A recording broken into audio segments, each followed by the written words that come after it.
You don't often see a major political leader in Africa's most populous country publicly ask a foreign leader to step in and fix their domestic problems. But that is exactly what just happened in Nigeria. And it's turned an internal party squabble into a global headline, signaling a crisis that's really reaching its boiling point. An extraordinary appeal like this from Kabiru Turaki, who leads one faction of Nigeria's main opposition party, well, it's a massive red flag that something is seriously wrong. To understand how we even got to this point, we need to look a little deeper. Welcome to Africa Watch 360, calm, clear, and focused news you can trust. We look deeper so you understand better. All right, so here's what we're going to break down today. We'll start with that pretty shocking plea for help. Then we're going to unpack how Nigeria's main opposition party literally split in two. We'll take you right to the scene of a physical confrontation at their headquarters, and then we'll get into the big question. What does all this infighting mean for the future of Nigeria's democracy? So why is this such a big deal? I mean, it's just one party, right? Well, it comes down to the huge role the PDP plays. You see, for 16 years, they were the ones in charge, running the country from 1999 all the way to 2015. Since then, they'd been the main opposition, the primary check on the current ruling party, the APC.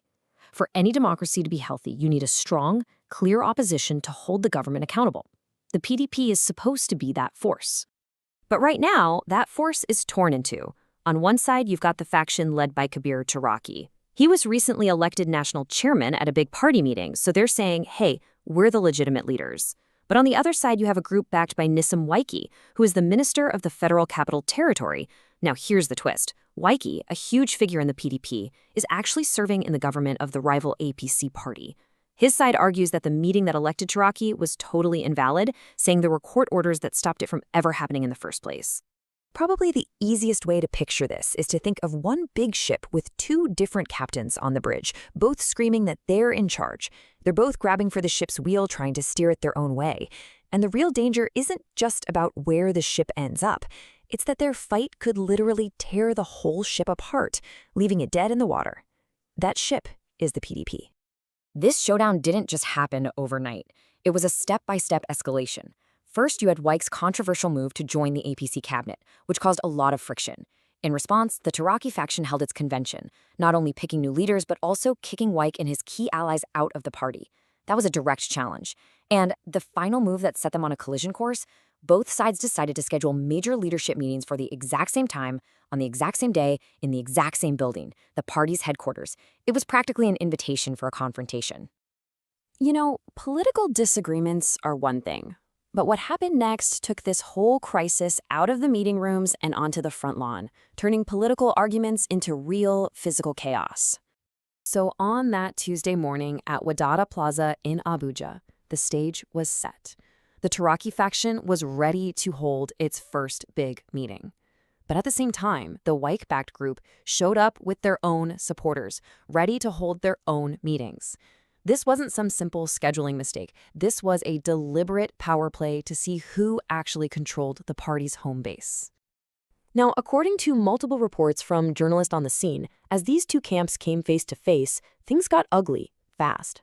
What started as heated verbal exchanges, basically a lot of shouting, quickly turned into physical scuffles. People were pushing and shoving, trying to control the entrance to the building, with each side claiming they were the only ones who had the right to be there. And for about 3 straight hours, the entire headquarters of Nigeria's main opposition was completely paralyzed. Top officials were locked out, staff couldn't get into work, the whole place was just shut down by this standoff. It was a pretty powerful symbol of the gridlock tearing the party apart from the inside. As things got more and more out of hand, the police who were there trying to keep the peace finally resorted to using tear gas. They fired canisters inside and outside the building, and it was just instant chaos. Party members, staff, even the journalists covering it all, everyone was sent running, trying to get away from the gas. The home of the opposition had become a scene of total disorder. Okay, so let's just hit pause for a second and recap. We have Nigeria's main opposition party, the PDP, which has been split down the middle into two warring factions. Their power struggle has now officially boiled over into a physical brawl at their own headquarters, which had to be broken up by police with tear gas. This really brings us to the most important question. What on earth are they fighting for that's worth all this?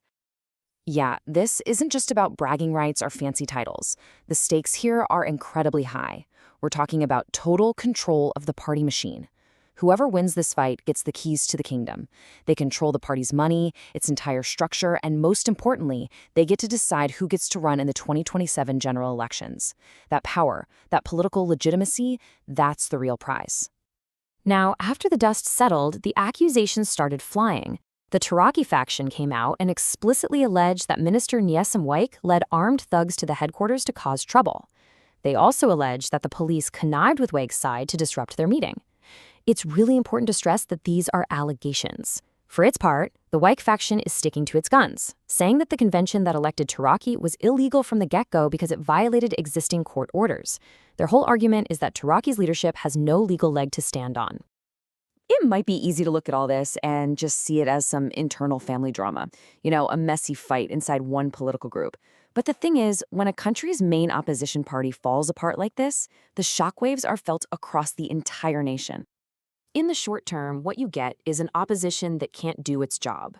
If the watchdog is busy fighting itself, it can't watch the government. That means less accountability for people in power, and frankly, it makes a lot of ordinary people lose trust in the whole political system. But long-term, it's even more serious. A broken PDP could go into the next election cycle completely crippled, unable to put up a real fight. That creates a real risk of Nigeria slowly becoming a de facto one-party state, where the ruling party has no serious challenger. And that raises some big questions about the health of Nigeria's democracy itself. This crisis isn't just about a few politicians, it's about the very structure of government that affects over 200 million people. So with the party in this state and with the stakes for democracy so high, what is your honest take on this situation? This whole situation is still very much in flux. You've got legal battles looming and the potential for even more confrontations, so this story is definitely not over. The next moves by each side could either pull the party back from the edge or push it right over. We will keep following this story as it develops. For more calm, clear analysis, make sure you're subscribed to Africa Watch 360. We've laid out the facts, but now we'd like to hear what you think. What is your own take on this matter? Share your opinion in the comment section. And don't forget to like, share, and subscribe for more breakdowns.